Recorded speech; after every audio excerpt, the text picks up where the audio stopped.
Hey, this is Cameron, and welcome to the practice log. Whoa, wait, what? The reaction log. Whoa! It's all filmed in the same place. Practice logs are there now. You can see my chair sort of peeking out. I don't know where this channel is heading, but I did go on YouTube today. Hey, what about music theory, am I right? My teacher keeps telling me about music theory, but all I want to do is play my pentatonic blues box. Well, we have a YouTuber who we featured here before. Nary Soul is her name, I believe, and I just looked on YouTube and she posted this a day ago, and it's called Music Theory Without Headaches, which is good. I feel that that might appeal to someone like me, probably someone like a lot of all of you who, you know, you like maybe haven't taken the time to learn theory, maybe you don't have the intellectual capacity to even learn, much less learn music theory. That's why you're learning through old Cameron here today. Well, I'm gonna try to put on my, oh god, these are worse. These are worse than when I started. I'm gonna try to put on a fresh pair of smart person lens and learn how to do some music theory, and maybe that'll help me play my Bach better. Probably not though. Let's see. And let me go clean my glasses really quick. Much better. It doesn't work to clean your glasses if you use a shirt you've been wearing for 3 days straight. Let's jump right into it. Let's see what we're gonna learn about music theory. I don't mean to brag. I feel like I know some stuff. I did go to school for music. There's my degree right there. Boom. Getting another one soon. If you guys are up to date on your sore hands, you know that I did my first audition. So we're gonna jump on into it. Let's see what we have to learn with music theory without the headaches. Let's do it. Music theory is way more fun and simpler than you think. Really? Oh, well, I mean, if this is the kind of theory we're talking about, sure. Oh god, we're already getting into C minor. Hey, tetrachords. I think I mentioned those recently, right? Whole universe of how to understand music from the core, and this way you can really transform your technique. Okay, you're speaking my language so far. Technique. You're a performer, you're a producer, composer, or improviser. We're not any of those things, maybe except for improviser. This is why we're going to start very basic with scales and modes.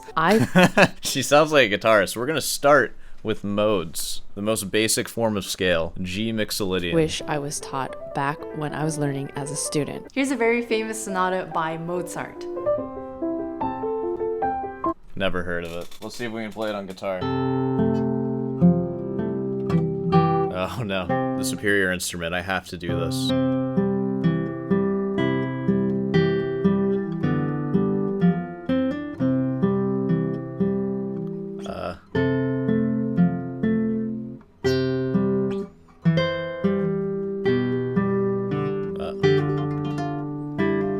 Oh no. Okay, out of all the piano rep, this is probably like the very easiest thing that even could be played on guitar. Alberti bass on guitar is hard. That's some piano stuff right there. We're not learning about that, are we? In this section, oh, it's so much here faster. we have a bunch of scales, and each are starting at a different point. God, imagine getting your IM that fast. I'm not playing the bass clef stuff. Starting. See, the reason why you have children is so you can play the top stuff, and then you can get your child to play all the stuff that would be in the left hand on piano. That's like the whole point of kids, I think. Let's play chords along with my scales. Does this mean that we're using different types of scales? The answer is no, because the context tells us that we are in the key of C major. That's true. Context is key. You gotta have context. There's a lot of things that you shouldn't do that you actually can do in the right context. Feel free to leave a comment about some of those things. Now, if Mozart used a different scale, for example, C harmonic minor. What harmonic what now? Like this.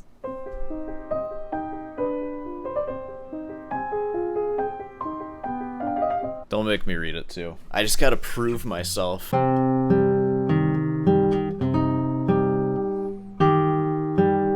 No.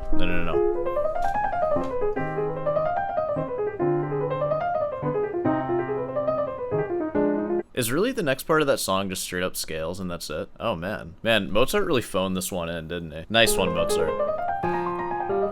It's no wonder you're a legend. A great way to learn scales is to divide them into two parts. Work with 4 notes at a time, which we call a tetrachord. A tetrachord is a musical pattern of 4 notes that are close together in pitch. The word tetrachord comes from the Greek word tetra, meaning 4, and chord, meaning strings. Hey, look at that, strings for the win. It's a diatonic pattern of 4 notes bound by an interval of a perfect fourth, and you can stack those suckers and make scales. Sweet. Wow, thanks for the backwards tetrachord, Google. What? AGFE? Here are the common tetrachords to know. The major tetrachord, minor tetrachord, harmonic tetrachord, and the chromatic I wonder how that's going to C apply. major. It's made up of 2 major tetrachords. And the distance between these two is a whole note. It's kind of like a cello way of looking at scales, I feel. Example of a minor scale is Bach's coda. Bach was most likely thinking of this scale because of that raised 7. This is what it would sound like if he was thinking of a natural minor scale.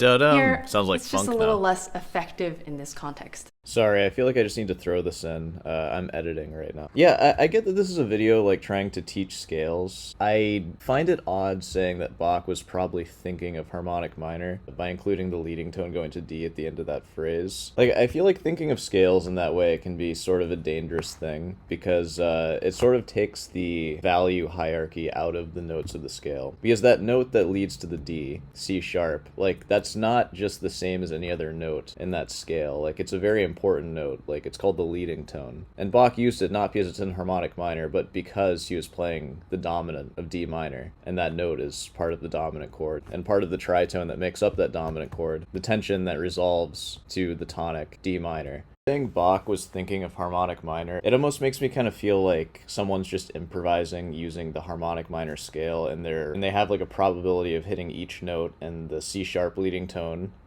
could just be hit at any point too. That's not the case. He's not writing a melody in harmonic minor. He's writing a melody around a dominant and tonic harmony. And that's where harmonic minor comes from. It comes from a melody written from the tones of a dominant chord, resolving into a tonic chord. It's not just using a scale to write a melody. Like, I've done like composition projects where it's like use a hexatonic scale to write like a piece or something like that. Like, that toccata did not come from Bach using harmonic minor and picking notes out of it to write a song. Hopefully you get what I mean. Going back to our Mozart example, if we were to use the notes of the C Lydian mode instead of C major, it might sound like this.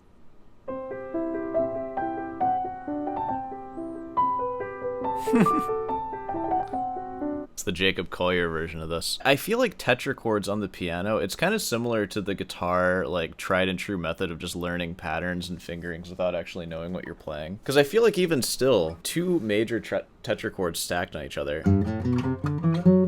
all that does is tell you the notes without really understanding the theory behind the major scale. Because a major scale is not just a set of notes. It's a harmonic relationship between the tonic and the dominant.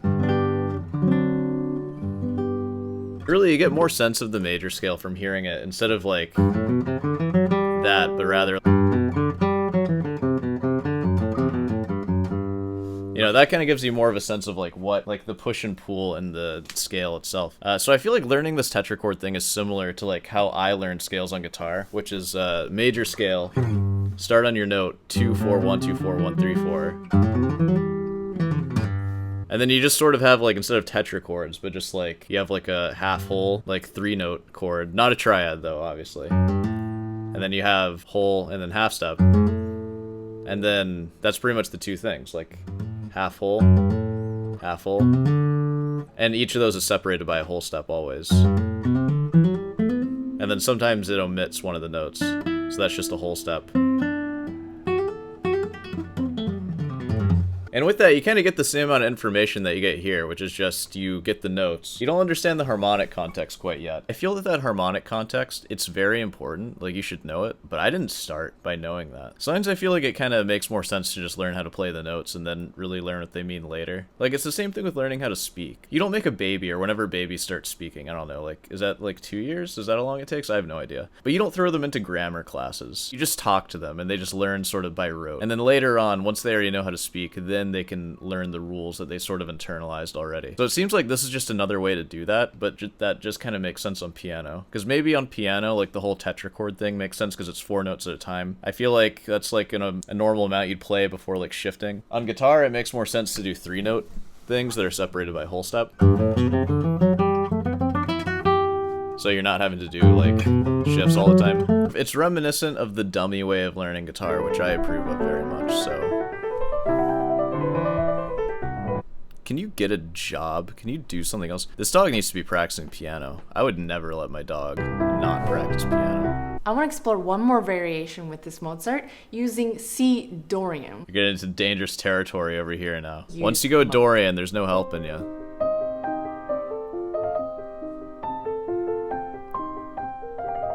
You now discovered Simon and Garfunkel. Congratulations. You're now a folk pianist. / like impressionist now. So, what's the difference between a scale and a mode? Well, I actually don't know the difference between a scale and a mode. I think that they're, like, kind of similar. I would really differentiate a scale and a key signature. Those are the things that have a really big difference. Because a scale, like, you can have all kinds of scales, like hexatonic and octatonic, major, minor, all the different, like, variations of minor. Those are all scales. And then key signatures, they're very specific things based in, like, Western conventions. There are exactly 24 of them, unless you're accounting for the enharmonic ones like C sharp major and stuff. But there's 12 unique tones that you can center on with 2 options, major or minor, for each, and those are specifically key signatures, which they're written in the little key signature place next to the clef with sharps and flats or an absence of them, which means like C major, A minor. And another thing is that a key signature is not established by centering on a note from just like repeating it, like you could do with a mode or a scale or anything like that, but you actually center on the key with functional harmony, as in like dominant chords leading to tonic chords, which are your like home key. That's the difference as far as I know. Now, the difference between a scale and a mode, I feel like maybe by scale she could mean like key signature, what I'm saying. What's the difference between a scale and a mode? Different cultures and regions named the same set of pitches very differently. What's confusing in the context of Western music is that the scales as we know them are actually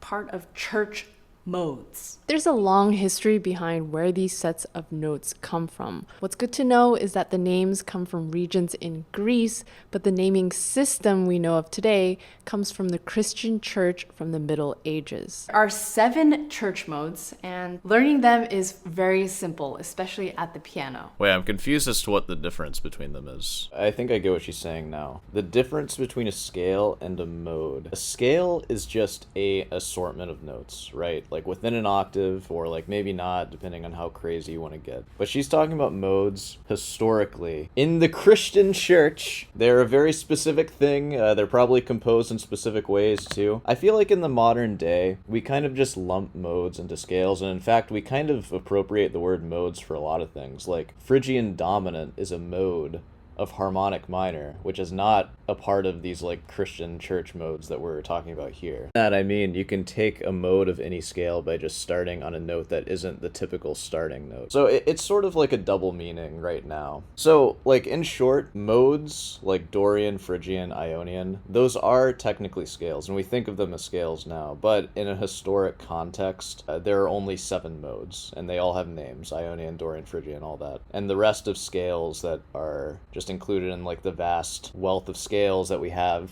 on this planet are not a part of those modes. There's only 7 of those, right? So that's the difference. You know, I was getting into a whole difference of like key signatures, which is kind of similar, I guess, and how there's only exactly 24 of them and nothing else is included in them. So, you know, if you want to be like a douchebag at your dad's jam session with his blues buddies, they'll be like, hey, what key are we in? And he'll say like, oh, we're in A Dorian. You'll be like, actually, A Dorian is technically not a key. A key signature needs to be major or minor and established with dominant and tonic harmony. You can be that guy. Or you can just be freaking loose with it and just be like, I get what you mean. We're centering on A and we're decorating an A with a Dorian scale. Yeah. Alright, sorry. A lot of ranting in this one. And look at this freaking chart. God, is this actually where my modes came from? This is crazy. Greece, but Okay, the naming whatever. system we know of today comes from the Christian church from the Middle Ages, used for different purposes because Christian they have church. different emotional colors behind them. There are 7 church modes, and learning them is very simple, especially at the piano. We're only going to use Yeah, your white life's so notes, easy, isn't it? starting from C, C Ionian.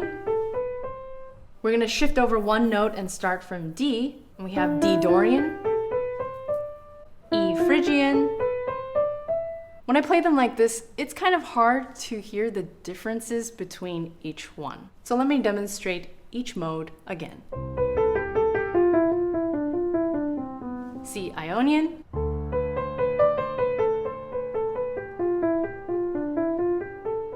Yeah, and this is exactly what I mean. If you're able to hit the note that you're trying to center and then you just play the exact same scale. Because she has different numbers here, like 1, 2, flat, 3, 4, 5, 6, flat 7 for Dorian, but she's still playing C, D, F, G, A, B, C. But playing a low D, it kind of sounds like you're centering on D. So she's showing it off that way. I think if I wanted to show you the modes on guitar, I would just play an open E drone. And I would only play you the modes centering on E. So starting with E Ionian.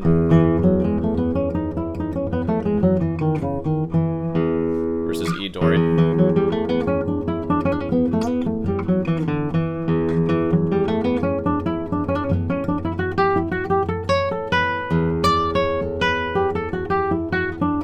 Then E Phrygian.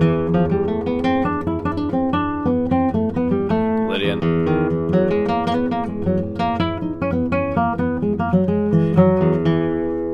Mixolydian.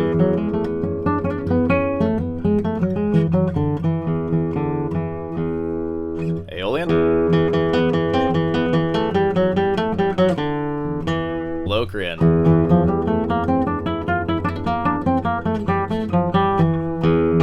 It's kind of a weird one. I would show them that way, just because then you can really hear the differences. She's doing it like this just to show that it's still all the white keys, but you can definitely hear it better if you keep the same root and change the scale around it. Alright, I think we've talked enough about modes and stuff. Let's go ahead and wrap this one up here. So, if you made it this far, be sure to subscribe, leave a like. Hey, want some guitar lessons? I offer those. I'll teach you about modes. Mode. Look at the shirts. Buy a shirt. Buy a sticker. There they are. What else we got? Comment questions, feel free to leave them. Check out the podcast, all that stuff. Alright. I'll see you in the next one.